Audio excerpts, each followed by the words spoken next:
لیکن ایماندار جو ہے وہ اپنی مصیبتوں میں خدا کو دیکھتا ہے. جی اور ہم جب دیکھتے ہیں تو تربیت جو لفظ ہے یہ نظم و ضبط کے ساتھ جڑا ہوا ہے, جی جی یہ ڈسپلن کے ساتھ جڑا ہوا ہے, جی اور یہ لفظ جو ہے وہ ہمیں آگے بڑھانے کے ساتھ جڑا ہوا ہے.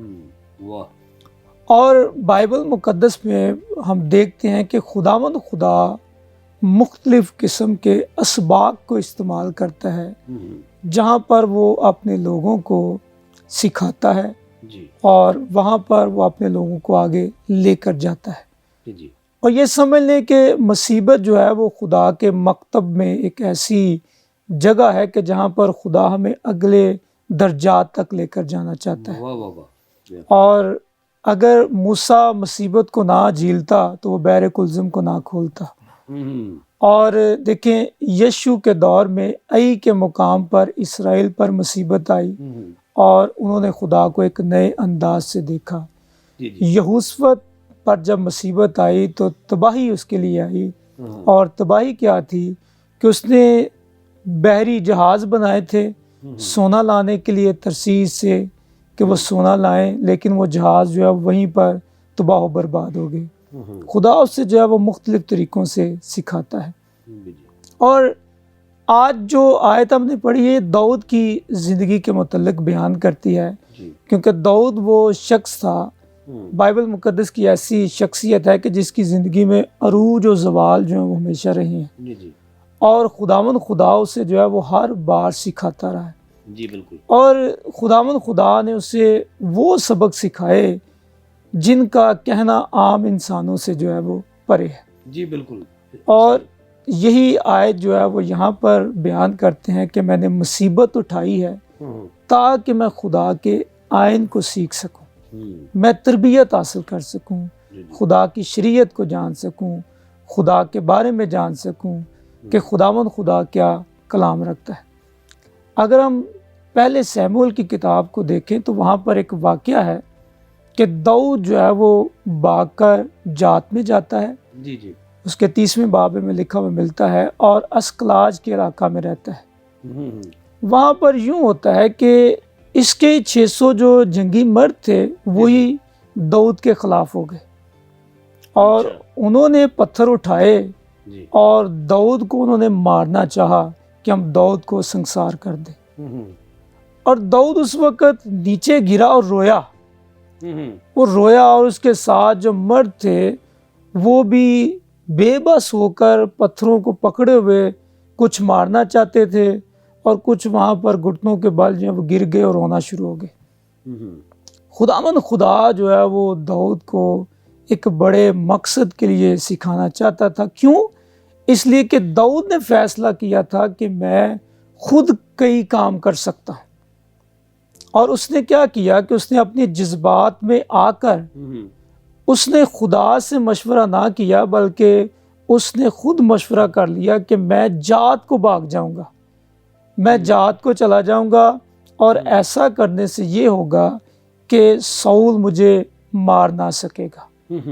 وہ جات کو چلا گیا. حالانکہ داؤد کی زندگی کے اوپر آپ غور کریں تو جہاں پر بھی اسے مشکل آئی ہے, آپ سیموئیل کی کتاب میں پڑھیں, وہاں پر ہی اس نے خدا سے پوچھا ہے اور خدا نے اسے جواب دیا ہے, اور وہ اس جواب کا پیرو ہو کے چلا ہے.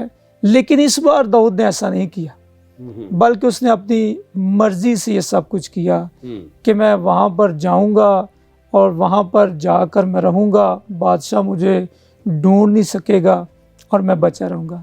اور پھر اس نے جہاں پر بھی مشکل اس کو آئی ہے, مصیبت آئی ہے, دکھ آیا ہے, اس نے جا کر سیموئیل سے بات کی ہے. سیموئیل نے اسے حل دیا ہے, اور یہاں تک نہیں بلکہ اس نے دوسرے جو انبیاء تھے ان سے گفتگو کی, اور یونتن سے اس نے گفتگو کی. وہ ناتن سے گفتگو کرتا تھا کہ مجھے اچھا مشورہ جو ہے وہ دیا جائے. اور یہاں پر جب ہم دیکھتے ہیں سیموئیل کی اس کتاب کے اندر, اس نے ایسا نہ کیا بلکہ وہ ڈر کے مارے بھاگ گیا جات میں. یہ اسرائیل کا ہیرو تھا, اور اسرائیل کیسا فرزند تھا کہ جس نے جاتی جولیت کو گرایا ہوا تھا. چھوٹی عمر میں اس نے شروع کیا نا. جی چھوٹی عمر میں اس نے شروع کیا، لیکن اسرائیل کا ہیرو جو ہے وہ جات کے علاقے میں پناہ مانگ رہا ہے. وہ بادشاہ عکیز سے کہتا ہے کہ مجھے اپنے علاقے میں پناہ دے اور میں یہاں پر پناہ چاہتا ہوں. جب اس نے پناہ کے لیے اسے عرض کی تو اس نے کہا کہ بادشاہ میں تیرا خادم بن جاؤں گا.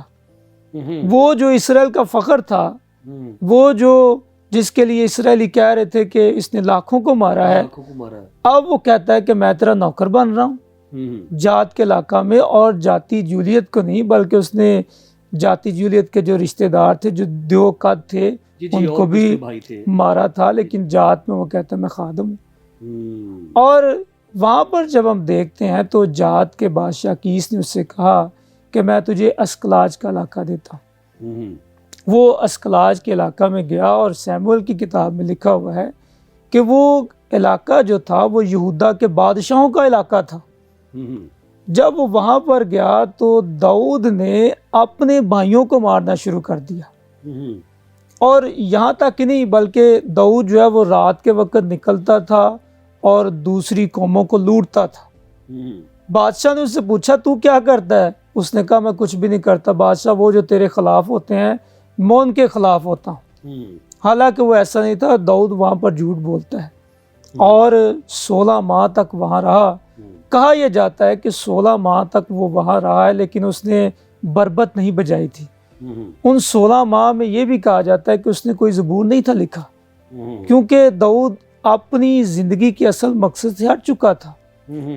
وہ ہٹ چکا، اور یوں ہوا کہ جب جات کے لوگ جو ہیں وہ سول پر حملہ کرنے کے لیے تیار ہوتے ہیں تو داؤد بھی وہ شخص تھا جو جات کے بادشاہ عکیز کے ساتھ مل کر سول پر حملہ کرنا چاہتا ہے. وہ اپنے بھائی کے خلاف ہو گیا، حالانکہ وہ خدا کی طرف سے ممسوح شدہ تھا، اور وہ کہتا میں جاؤں گا اور جا کر جو ہے وہ ماروں گا سول کو. لیکن کیا ہوا کہ وہاں پر جات کے جو علاقہ کے لوگ تھے، فوجی تھے، انہوں نے کہا ہم داؤد کو ساتھ لے کر نہیں جائیں گے. جی انہوں نے بالکل ایسا نہ ہو کہ یہ ہمارے خلاف وہاں پر ہو جائے. اور جب وہ وہاں پر سے لوٹے، وہ واپس آئے اسکلاج کے علاقہ میں، تو ان کی بیوییں، ان کے بچے اور ان کی بیٹیاں وہ، اور ساتھ ہی داؤد کی 2 بیویاں جو تھی ان کو اسیر کر کے لے گئے. اور جب یہ منظر دیکھا کہ وہ شہر جہاں پر ہم رہ رہے ہیں وہ جل رہا ہے، وہاں پر آگ لگی ہوئی ہے، تو داؤد جو ہے وہاں پر روتا ہے، اور اس کے ہی لوگ اس کے خلاف ہو جاتے ہیں. بالکل ایسے ہی اس کے خلاف جب ہوتے ہیں تو پھر داؤد گرتا ہے، اور خدا اسے سکھانا چاہتا ہے مصیبت میں سے کہ میرے آئین کیا ہیں جو تو بھول چکا ہے.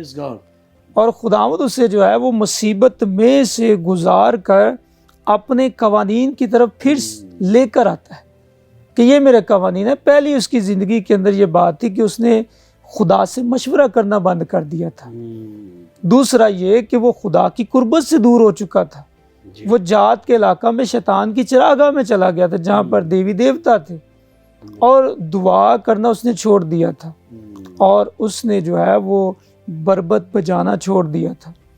اور اس کے ساتھ ساتھ اس نے زبور لکھنے، خدا کے لیے گانے جو تھے وہ چھوڑ دیے، اور اس نے اپنی طاقت پر بھروسہ کیا کہ میں یہ کر سکتا ہوں. حالانکہ وہ کر بھی رہا تھا، لیکن خدا اسے سکھانا چاہتا تھا کہ اصل میں جو تو کچھ کر رہا ہے وہ میں ہی کروا رہا ہوں.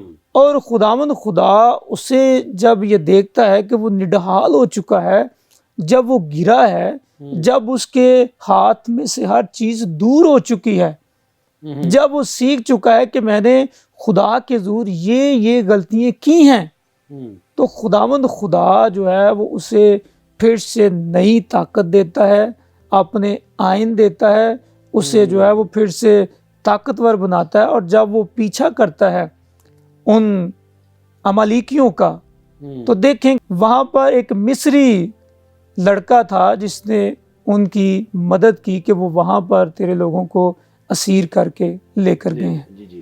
اس لیے ہم دیکھیں کہ خدا اگر ہمیں مصیبت میں سے گزار رہا ہے تو وہ پوائنٹس جو ہم چھوڑ چکے ہوئے ہیں، جی جی بالکل جنہیں اپنی زندگی سے دور کر چکے ہیں، خداوند خدا انہیں جو ہے وہ ابار کر سامنے لانا چاہتا ہے. جی جی اور اسی لیے داؤد کہتا ہے کہ میں نے مصیبت اٹھائی ہے تاکہ میں تیرے آئین کو سیکھ سکوں. سیکھ جاؤ. اور یہاں تک نہیں بلکہ اس کی زندگی کے بہت سارے ایسے واقعات ہیں جو ہمیں اس بات کی طرف جو ہے وہ گامزن کرتے ہیں کہ ہم اپنی زندگی پر بار بار غور کریں، بار بار اسے دیکھیں کہ کہاں پر ہم غلط ہو چکے ہیں، کہاں پر ہم اچھے ہیں، اور کون سی جو ہے وہ بات ہمیں سیکھنی ہے اور کون سا قانون ابھی ہمیں سیکھنا ہے. جی شکریہ پاسٹر صاحب، خداوند آپ کو اپنے جلال کے لیے اور بھی کثرت سے استعمال کرے. انتہائی ذمہ داری کے ساتھ اور پاک کلام کا تاریخی حوالہ دیتے ہوئے آپ نے ہمارے ناظرین کو متعارف کرایا کہ کس طرح داؤد جو ہے وہ اس نے تربیت پائی. تو ناظرین، خدا کے خادم نے بڑی تفصیل کے ساتھ ہمیں وہ بات بتائی. اس آیت مقدسہ کی جو بیک گراؤنڈ ہے، پس منظر، کہ داؤد کس طرح یہ جان پایا کہ مصیبت میں کس طرح اس نے خداوند کے آئین کو، خداوند کے قوانین کو جانا جن کو پہلے نہیں جانتا تھا. بے شک انبیاء، پیغمبر، رسول جو خدا کے ممسوح ہوتے ہیں وہ خدا کے بڑے قریب ہوتے ہیں، لیکن اس داستان سے پتہ چلتا ہے کہ مصیبت کے ذریعے سے ان کو بھی سکھایا جاتا ہے. خدا کا جو مکتب ہے، خدا کا جو اسکول ہے، اس میں دکھوں کے وسیلے سے ہم خدا کے آئین سیکھتے ہیں. اسی پہ بات کریں گے، اور میں درخواست کروں گا جناب پاسٹر روہن رفیق صاحب سے کہ مزید اس پہ روشنی ڈالیں کہ مصیبت میں تربیت کس طریقے سے ہماری ہوتی ہے. جی پادری صاحب. جی ہم دیکھتے ہیں 107 آیت میں جی جی کہ داؤد کہتا ہے کہ تیرے کلام نے مجھے زندہ کیا ہے. پریز گاڈ. ہاں جی. اور ہم دیکھتے ہیں کہ جب بھی وہ مصیبت میں آیا ہے تو وہ خدا کی شریعت کے آئین کو سیکھ رہا ہے. جی جی. پھر اس سے اوپر ہم دیکھتے ہیں 105 آیت میں، تیرا کلام میرے قدموں کے لیے چراغ اور میری راہ کے لیے روشنی ہے. اور یہاں پہ ہم دیکھتے ہیں داؤد سکھانا چاہ رہا ہے، بتانا چاہ رہا ہے کہ خدا کا کلام جو ہے مصیبت سے نکالتا ہے. اور ہم دیکھیں، جب ہم دیکھتے ہیں اس کتاب کو پڑھتے ہیں تو اس میں ہمیں پتہ چلتا ہے کہ مصیبت دو قسم کی ہے. جی جی. دو طرح سے ہے. یعنی کہ ایک انسان خود اپنے لیے مصیبت لے کے آتا ہے، اور ایک خدا کی طرف سے جو آتی ہے وہ بھلائی کے لیے ہوتی ہے. جی ہاں جی. ہم دیکھ سکتے ہیں کہ جو بھلائی کے لیے ہے اس میں شادمانی ہے. جیسے خداوند یسوع مسیح کے شاگرد جب انہوں نے منادی کی، بہت ساری مصیبتیں، مشکلیں ان پہ آئیں، مگر ہم دیکھتے ہیں کہ وہ خوش، ان کے اندر دل میں خوشی نظر آتی ہے، وہ خوشی محسوس کرتے ہیں اس مصیبت میں بھی. وہ میرے خیال میں واقعہ نا جب پطرس کو اور یوحنا کو مارا جاتا ہے تو لکھا اس بات پہ خوش ہو کر چلے گئے کہ اس کے نام کی خاطر ہم اس لائق تو ٹھہرے ایک دکھ ہے. جی جی جی بالکل بالکل. ہم دیکھتے ہیں کہ جو ایماندار ہیں جب ان کی زندگی میں دکھ آتا ہے تو وہ سیکھتے ہیں کہ خدا ہمارے ساتھ ہے. یہ کوئی دکھ ہمارا بڑا نہیں ہے بلکہ خدا ہمارا بڑا ہے. اور ہم دیکھتے ہیں کہ خدا اس لیے دکھ لے کے آتا ہے تاکہ ہم زیادہ پھل لائیں. یوحنا کی انجیل 15 باب میں بھی لکھا ہے. اور جو ایماندار ہے جب وہ اس کتاب کو پڑھتا ہے تو اس کو پتہ چلتا ہے یہ مصیبت میری اپنی ہے یا خدا کی طرف سے ہے. جب تک ہم کلام کو پڑھتے نہیں، سیکھتے نہیں، اس وقت تک ہمیں پتہ نہیں چلتا یہ مصیبت کون سی ہے. ہم دیکھتے ہیں کہ جو بھی انسان ہے اس کے اوپر خوشی اور غمی آتی رہتی ہے.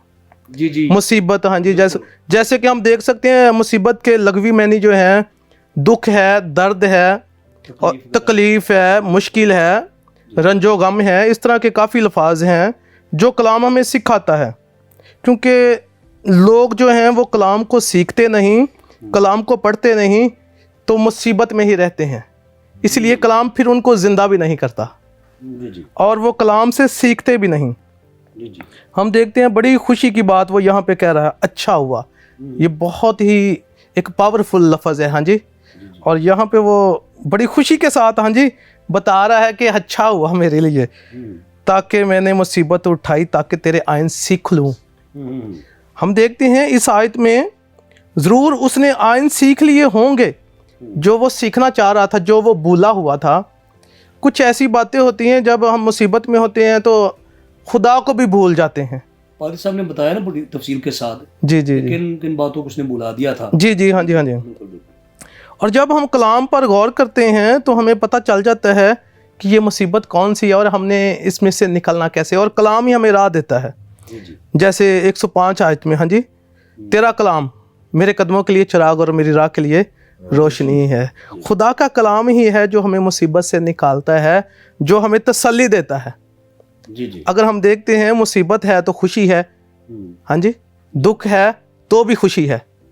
اور ہم دیکھتے ہیں کہ بہت ساری باتیں ہیں جو ہمیں کلام سکھاتا ہے کہ جن جن پر آئی مصیبتیں، اگر ہم دیکھتے ہیں دانییل کو، صدرک مسک عبدالنجو کو، وہ خدا کی طرف سے تھی، وہ خدا کے لیے وہ ان پر مصیبت آئی تھی، ان کی اپنی نہیں تھی.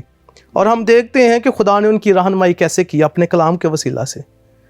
اور یہی کلام جب ہم پڑھتے ہیں، لوگ اس کو پڑھتے نہیں اور سیکھتے نہیں، وہ اس لیے مصیبت میں ہی جکڑے رہتے ہیں.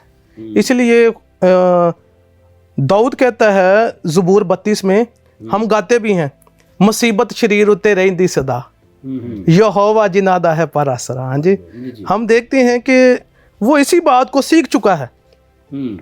یہ بات شاید وہ بھولا ہو شاید، اور یہاں پہ وہ بتا رہا ہے کہ اچھا ہوا کہ میں نے تیرے آئین کو سیکھ لیا.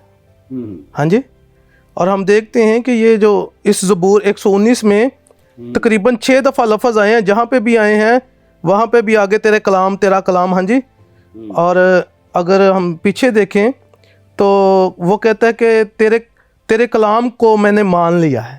ہاں جی، تیرے کلام کو میں نے مان لیا، تیرے کلام کو میں نے جان لیا ہے، تاکہ اس لیے تیرے کلام نے ہی مجھے کیا کیا ہے، اس مصیبت سے نکالا ہے، اس دکھ سے نکالا ہے اور مجھے دوبارہ زندہ کر دیا ہے. ہاں جی، اور ہم دیکھتے ہیں یہ جو کتاب ہے جب ہم پڑھتے ہیں تو مصیبت سے جب ہم نکلتے ہیں تو ہمیں سکھاتی ہے کہ یہ جو دنیا ہے یہ ہمارے لیے، ایمانداروں کے لیے دکھ ہے، اور ہمارا جو اجر ہے وہ آسمان پر ہے. جی شکریہ پاشا صاحب، خداوند آپ کو اپنے جلال کے لیے اور بھی کثرت سے استعمال کرے. آپ نے بڑے اچھے اور احسن انداز میں ہمارے ناظرین کو بتایا ہے کہ دکھوں میں اگر ہم کلام کی طرف دیکھیں تو خدا میں نکالتا ہے. تو ناظرین، ابھی ہم نے دیکھا کہ کس طرح خدا کے خادم نے بائبل مقدس میں سے ان حوالہ جات کو ہمارے سامنے رکھا کہ تیرا کلام میرے قدموں کے لیے چراغ اور حق کی روشنی ہے. ان کے لیے جب ہم پر مصیبت آتی ہے اور ہم ایک کلام خدا پہ غور کرتے ہیں تو پھر خدا اسی سے راستے نکالتا ہے، اور خدا کا بندہ اس سے شروع کرتا ہے کہ اچھا ہوا میں نے مصیبت اٹھائی. تو ناظرین، خدا کے خادم نے کلام مقدس کی روشنی میں ہمیں سکھایا، اور یہ لفظ کتنا خوبصورت ہے، اچھا ہوا میں نے مصیبت اٹھائی. ہم تب اچھا کہتے ہیں جب ہمیں کوئی چیزیں ملتی ہیں، دنیاوی مال و متاع ملتا ہے تو لوگ کہتے ہیں اچھا ہوا. لیکن ایماندار راست باز اور خدا پرست بندے کی یہ پہچان ہے، وہ کہتا ہے اچھا ہوا میں نے مصیبت اٹھائی. تو ناظرین، یہ سلسلہ ہمارا جاری رہے گا. یہاں مجھے لینے ایک چھوٹی سی بریک، ملتے ہیں بریک کے بعد.